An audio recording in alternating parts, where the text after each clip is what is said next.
ঢাকার আড়তগুলোতে চলে এসেছে ভারত থেকে আমদানি করা চাল। বাজার সংশ্লিষ্টরা বলছেন সপ্তাহখানেকের মধ্যে পড়তে শুরু করবে চালের বাজার। এবছর চালের দাম নিয়ে খোদ আড়তদারদের অভিযোগ ছিল, মিল মালিক আর কর্পোরেট প্রতিষ্ঠানগুলোই স্বেচ্ছাচারিতায় দেশে চাল নিয়ে চালবাজি চলছে। সাদাত হাবিব সেতুর রিপোর্ট। বিশ্বের সর্বাধুনিক প্রযুক্তিতে প্রস্তুতকৃত Arik silver wash detergent powder 500 গ্রাম মাত্র 70 টাকা। রিমার্ক।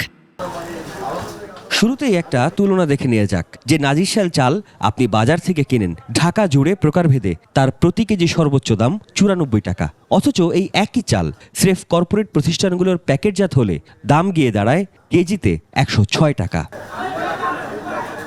শুধু নাজিরশাইলই নয়, বাজারে জনপ্রিয় সব চালের বেলায় এমন পার্থক্য। কর্পোরেট প্রতিষ্ঠানের প্যাকেজিংয়ের আড়ালে এত দাম বৃদ্ধি নিয়ে নিয়ন্ত্রক বা মনিটরিং ইস্যুতে খুব আলাপ না হলেও খুচরা বাজারে হুটহাট হয় অভিযান। খোলা বাজার থেকে প্যাকেটে জাতকরণ করলে ওটার বাজার বেশি। বড় কোম্পানিগুলো আছে তারা ইতিমধ্যে দেশের ভিতর থেকে প্রকিউর করে তারা স্টোর করেছে এবং তারা বাজারে একটা চাপ তৈরি করতে যাচ্ছে এবং সেখান থেকে অস্বাভাবিক মুনাফা লাভ করতে যাচ্ছে। এবছর চাল উৎপাদন বা সরবরাহে বড় সংকটের খবর না থাকলেও কোরবানি ঈদের পর থেকেই চালের বাজারে অস্থিরতা। ঢাকার আড়তগুলোর দাবি, চালের বাজারে কারসাজি করার সুযোগ নেই তাদের হাতে।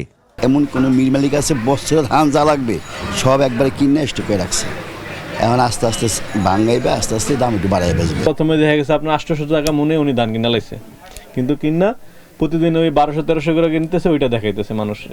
পর্যায়ক্রমে আমরা চাল আনতেছি, 1 থেকে 2টা লাভ করতেছি। 18 কোটি মানুষের যেখানে স্বার্থ জড়িত সেই জায়গাতে সরকারের অধিক মনোনিবেশ করা দরকার। চালবাজি ঠেকাতে অন্তর্বর্তী সরকার চাল আমদানিতে নিষেধাজ্ঞা তুলে নেয়। প্রায় 61.5% শুল্ক ছাড়ে 12 আগস্ট থেকে হিলি, বেনাপোল, ভোমরা দেশের এই 3 স্থলবন্দরে এখন ভারতীয় চাল বোঝাই করা ট্রাক অবস্থান করছে। 12 আগস্ট থেকে 332টি ট্রাকে 14,498 মেট্রিক টন ভারতীয় চাল আমদানি হয়েছে। শুক্রবার সকালে ভারতীয় চালের কিছু চালান প্রবেশ করেছে মোহাম্মদপুর কৃষি মার্কেটে। আপাতত এখানে নাজিরশাইল আর আঠাশ মিলছে। এই আড়তে ভারতীয় নাজিরশাইলের পাইকারি দর কেজি প্রতি 72 টাকা 50 পয়সা, আর মোটা চালের পাইকারি দর 52 টাকা।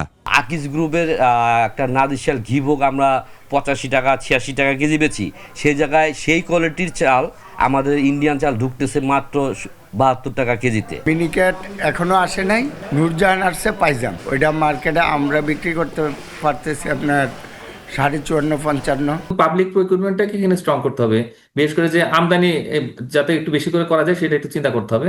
ভারতীয় যে চালটি আসছে সেই চালের দাম কিন্তু কম দেশি চালের তুলনায়, তাহলে সেই ক্ষেত্রে কি সমস্যাটা হচ্ছে, তো সেটা আমাদেরকে চিহ্নিত করতে হবে। তো এখন আমাদের এই পুরো নীতিমালা ঢেলে সাজাতে হবে। বাংলাদেশের পরিসংখ্যান ব্যুরো বিবিএস এর তথ্য, 2023-24 অর্থ বছরে চাল উৎপাদন হয়েছিল 4.6 কোটি টন, আর চাহিদা ছিল 3.85 টন।